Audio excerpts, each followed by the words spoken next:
गांव में राम किशोर अपनी पत्नी शीला और बेटे हेमंत के साथ रहता है। सूरज निकल चुका था, लेकिन हेमंत अभी तक सोकर नहीं उठा था। तभी शीला उसे जगाने आई।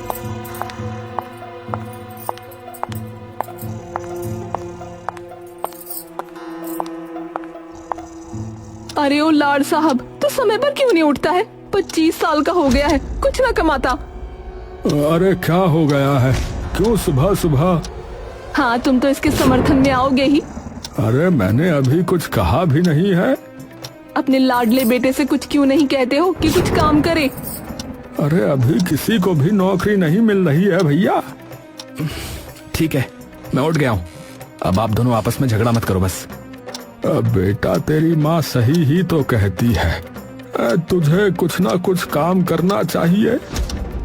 ठीक है, मैं कोई काम देखने जा रहा हूँ। हेमंत घर से बाहर चला गया।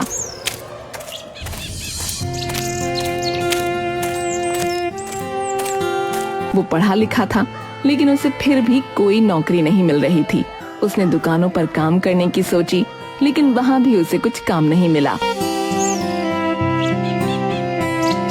और वो दोपहर को वापस घर लौट आया।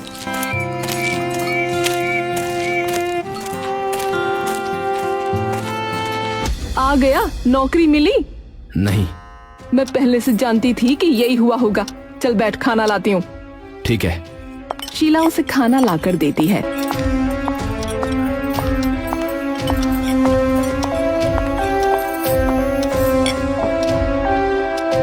वो खाना खाने लगा। वैसे बेटा, मैं कह रही थी कि तुझे नौकरी तो नहीं मिलती, लेकिन खाते हुए शर्म तो आती होगी। हेमंत के पास कोई जवाब नहीं था। वो खाते हुए रुक गया और उसकी आंखों से आंसू बहने लगे। काश मेरी माँ मुझे छोड़कर नहीं गई होती, लेकिन वो बाढ़ मेरा सब कुछ लूट कर ले गई। हाँ हाँ, बहुत कर लिया माँ को याद। तभी वहाँ राम किशोर आ गया।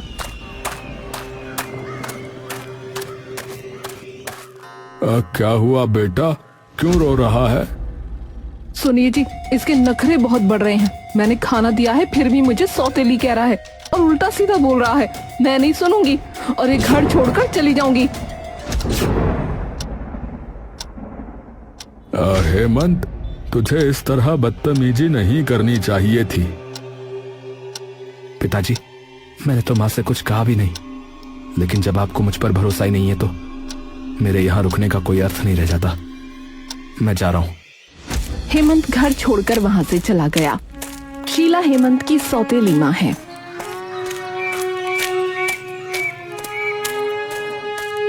क्योंकि उसकी खुद की माँ नदी में डूबकर इस दुनिया से चली गई थी, इसलिए उसे अपनी माँ की बहुत याद आ रही थी। वो सड़क पर ऐसे ही चला जा रहा था और चलते चलते एक जंगल में पहुँच गया और थक कर एक पेड़ के नीचे बैठ गया। न जाने मैं घर से कितना दूर निकल आया हूँ। अब कुछ देर यहीं आराम कर लेता हूँ। हेमंत वहीं सो गया।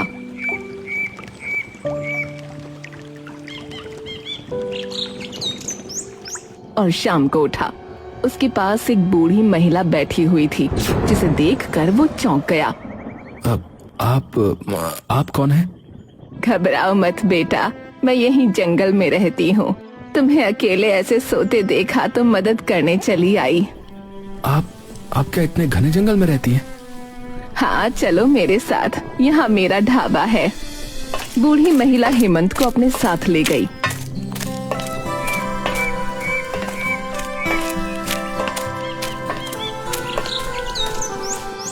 बेटा, ये मेरा ढाबा है। मैं यहाँ सभी को रोटी सब्जी खिलाती हूँ और अपनी पूर्ति करती हूँ। तुम बैठो, मैं तुम्हारे लिए भोजन ले आती हूँ। नहीं अम्मा, रहने दीजिए, मुझे भोजन नहीं चाहिए। क्यों बेटा, क्या हुआ? अम्मा, मैं घर से भाग आया हूँ और मेरे पास पैसे नहीं है, इसलिए मैं खाना नहीं खा सकता। अम्मा भी कहता है और पैसे की भी बात करता है। तुम खाना खाओ और यहीं रहो। अब से यही तुम्हारा घर है।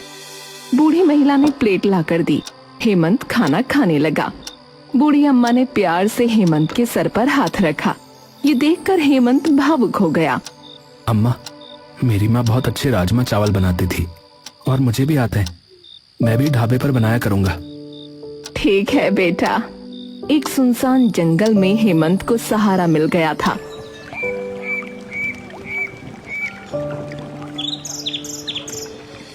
हेमंत ने सुबह उठकर राजमा चावल बनाए और ग्राहकों के आने का इंतजार करने लगा, लेकिन दोपहर हो गई थी और कोई नहीं आया। हेमंत उदास हो गया और अम्मा से पूछा, अम्मा, यहाँ कोई आ क्यों नहीं रहा है? बेटा, इस जंगल में बहुत कम ग्राहक आते हैं, कोई मुसाफिर ही यहाँ से निकलता है। फिर इतना सारा खाना क्यों बनाते हैं? एक उम्मीद में बनाती हूँ, क्योंकि कभी कभी यहाँ बहुत ज्यादा ग्राहक भी आ जाते हैं। ठीक है माँ जी, अब यहाँ ग्राहक बुलाने की मेरी जिम्मेदारी है। लेकिन कुछ ही देर में आसपास के लोग वहाँ रास्ता ढूंढते ढूंढते आ गए। अरे भाई, जल्दी से 1 प्लेट राजमा चावल लगा दो यार। जी अभी लाता हूँ। जैसे ही आपके बारे में पता चला, राजमा चावल खाने का मन ही कर गया। बताओ। हाँ, ये बहुत अच्छा किया।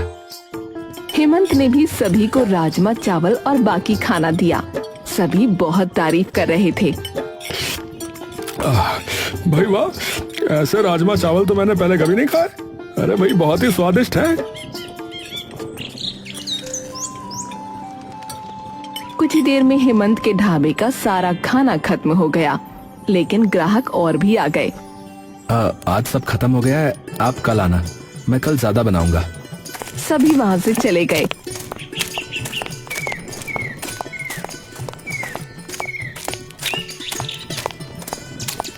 हेमंत ने आज के कमाए हुए पैसे की तरफ देखा तो वो बहुत खुश हो गया, क्योंकि उसने पहली बार पैसे कमाए थे।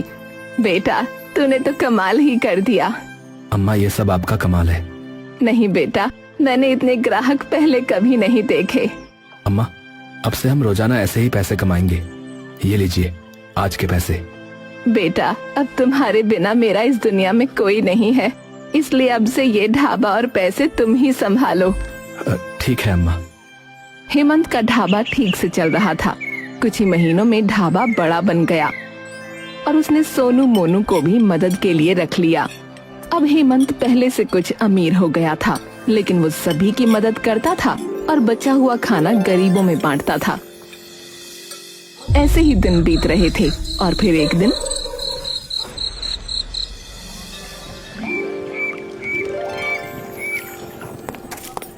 एक गरीब दंपति वहां से निकलकर जा रहा था।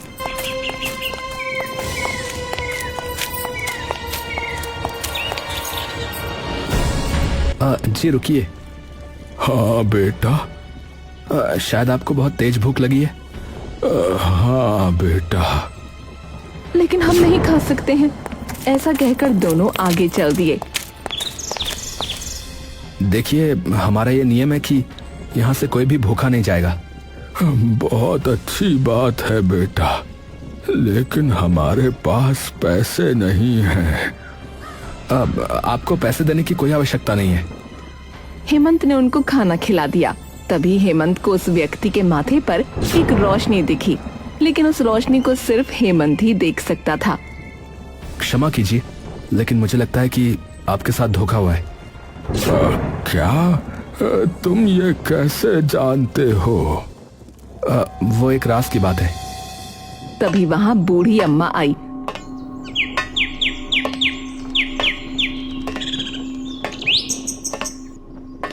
क्या हुआ हेमंत बेटा? मैं बताता हूँ। मैं रामनगर का राजा था, लेकिन अभी रंक बन चुका हूँ। मुझे ये सब सुनकर बहुत दुख हुआ, लेकिन ये सब कैसे हुआ?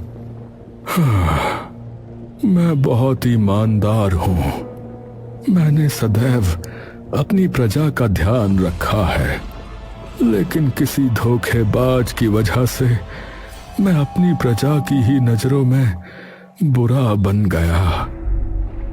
ओह, ये तो बहुत ही दुख की बात है, लेकिन मैं आपको न्याय दिलवाने की कोशिश कर सकता हूँ। तुम ये कैसे करोगे बेटा? मैं इसके लिए एक प्रतियोगिता का आयोजन करूंगा। ठीक है बेटा, लेकिन इसके बारे में पता कैसे चलेगा? आप अपने नगर में चलिए और किसी भी तरह वहां जाकर लोगों को इकट्ठा करिए। मैं वहां आ जाऊंगा। ठीक है, लेकिन अब उस जगह जाने की मेरी हिम्मत नहीं होती, क्योंकि कल तक मुझे बहुत सम्मान देने वाले लोग अब समझते हैं कि मैं न्यायप्रिय और ईमानदार राजा नहीं हूं। आप बेफिक्र रहिए, सब सही हो जाएगा।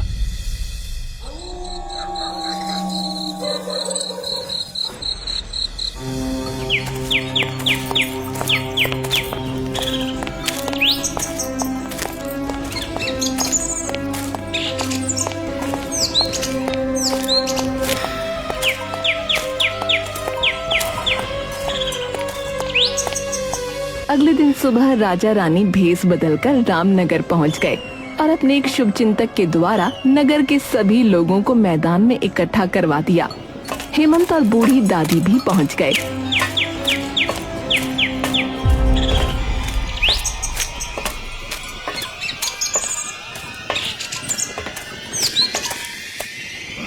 मेरी आज्ञा के बगैर तुम सब क्यों इकट्ठे हुए हो?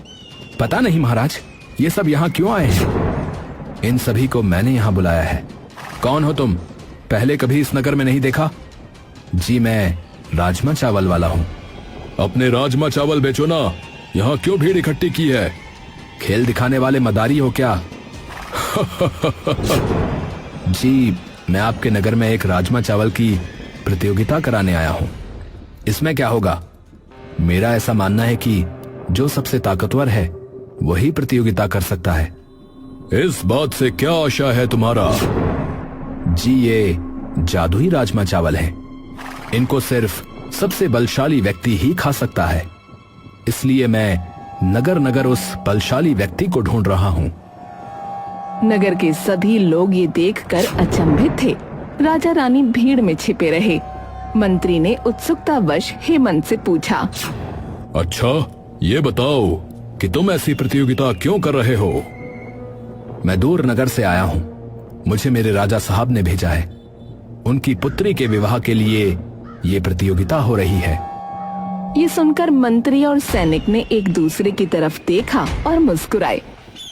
तुम इन गरीबों में बलशाली व्यक्ति ढूंढ रहे हो? जी मैं कुछ पहले प्रतियोगिता हमसे प्रारंभ करो। जी ठीक है मंत्री जी। हेमंत ने पतीलों से 2 प्लेट राजमा चावल निकाले और मंत्री और सैनिक को खाने को दिए। मंत्री और सैनिक बहुत खुश थे, क्योंकि दोनों मन ही मन राजकुमारी से विवाह और साम्राज्य का मालिक बनने का सोच रहे थे। नगर की प्रजा भी प्रतियोगिता के परिणाम का इंतजार कर रही थी। ये प्रतियोगिता मैं ही जीतूंगा, क्योंकि मुझसे अधिक बलशाली यहाँ कोई नहीं है। मैं भी जीत सकता हूँ, और मेरे बारे में आप जानते भी हैं। हाँ हाँ देखते हैं। हाँ, ये सब क्या है? ये क्या हो रहा है?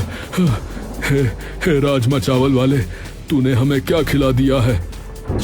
मुझे भी ये सब हो रहा है। ये सब कहाँ से आ रहा है?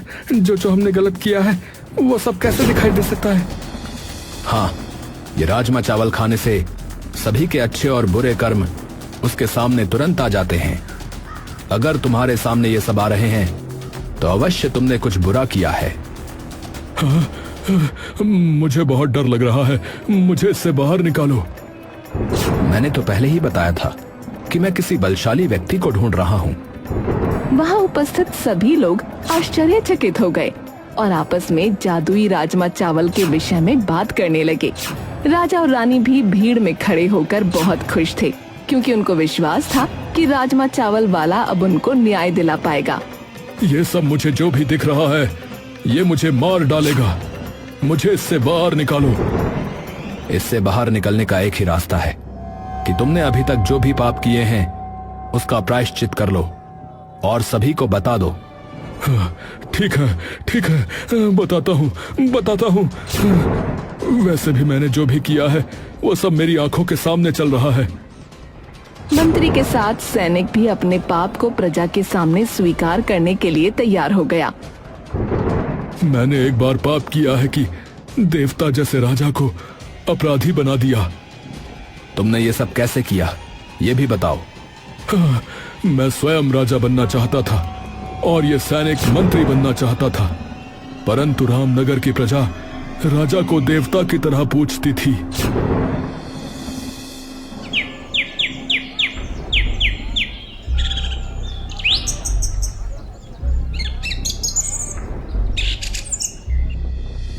हम दोनों का अपने अपने लक्ष्य तक पहुंचना मुश्किल है। क्यों मंत्री जी? अरे मंत्री तुम्हें बनना है। हाँ, मैं वर्षों से मंत्री बनने का इंतजार कर रहा हूं। रामनगर की जनता हमें कभी स्वीकार नहीं करेगी, क्योंकि राजा साहब उनके लिए भगवान है। फिर हमारा सपना कैसे पूरा होगा? हमें कुछ तो करना पड़ेगा। नहीं मंत्री जी, ये मुमकिन नहीं है। लेकिन नामुमकिन भी नहीं है। दोनों एक दूसरे की तरफ देखकर हंसते हैं और फिर अपने उद्देश्य की पूर्ति के लिए पाप करने निकल जाते हैं और राजा के पास पहुंचते हैं।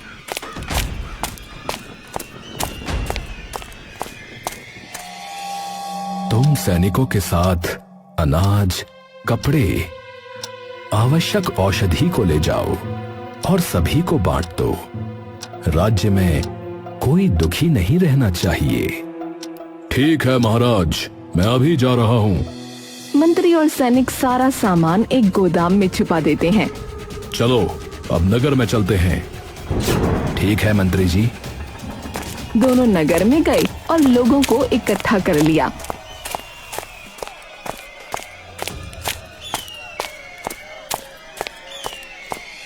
मुझे बहुत दुख है ये बताते हुए कि महाराज ने बुलवाया है कि वो अब आपका ध्यान नहीं रख पाएंगे। इस बार आपको महल से कोई भी सहायता नहीं मिलेगी। नगर के सभी लोग बहुत उदास हो गए और इसी तरह कई महीने बीत गए। मंत्री और सैनिक दोनों ने राजा को बहुत बदनाम कर दिया। नगर में हाहाकार मच गया। सारी प्रजा ने मिलकर राजा का विरोध कर दिया। मेरे पास अपनी सफाई में कहने के लिए कुछ भी नहीं है, परंतु मैं इतना कहूंगा कि मैंने तुम्हें दुख नहीं पहुंचाया है। लेकिन ये सब किसने किया है मैं नहीं जानता। अवश्य किसी ने विश्वासघात किया है। इतना कहकर राजा और रानी महल छोड़कर निकल गए।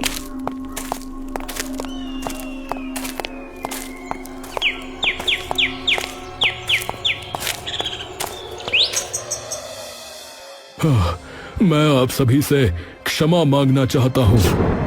तभी भीड़ से राजा रानी निकल कर आए और मंत्री से कहा, मंत्री, तुम्हें अपनी भूल का एहसास हो गया है, इसलिए मैं तुम्हें क्षमा करता हूँ। हाँ मंत्री, तुमने लालच में आकर गलती की है, लेकिन हम तुम्हें क्षमा कर रहे हैं। आगे से जनता को कोई कष्ट मत पहुँचाना। मंत्री और सैनिक ने एक दूसरे की तरफ इशारा किया और फिर दोनों ने अपनी तलवार निकाल ली।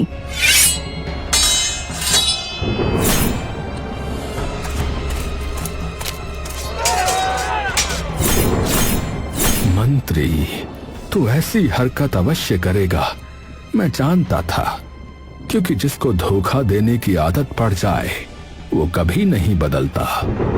मंत्री का ऐसा व्यवहार देख प्रजा बहुत क्रोधित हो गई और सभी ने मिलकर मंत्री और सैनिक को मार दिया और सभी ने उन्हें वापस रामनगर का राजा बनाया। हेमंत, आज तुम्हारी वजह से हमें हमारा सम्मान वापस मिला है। महाराज, ये तो इस जादुई चावल का कमाल है। ये तुम्हारे पास कहां से आए? महाराज, ये जादुई राजमा चावल मुझे रास्ते में एक साधु महाराज ने दिए थे। शायद भगवान यही चाहते थे कि मैं माध्यम बनूं। कोई मेरी सहायता करो। बाबा, आप चिंता ना करें, इन दुष्ट घड़ियालों को मैं देखता हूं।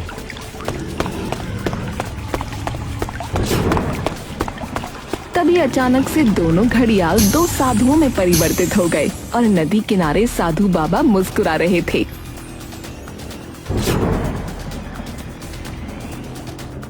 अचंभित मत हो हेमंत, ये तुम्हारी बुद्धिमत्ता और शौर्य की परीक्षा थी जिसमें तुम उत्तीर्ण हुए हो। ये दोनों मेरे ही शिष्य हैं। बाबा, ये क्या लीला है? मैं वास्तव में परेशान हूं। हम सब जानते हैं वत्स, तुम चाहो तो कोई भी वर मांग सकते हो। नहीं बाबा जी, मैं कोई वर धारण कर घमंड का भागी नहीं बनना चाहता। अति उत्तम। हेमंत, इस पोटली को लो। इसमें कुछ जादुई चावल हैं और साथ में कुछ जादुई राजमा। इन्हें अपने साथ रखो। अब लेकिन बाबा, ये भला मेरे किस काम के?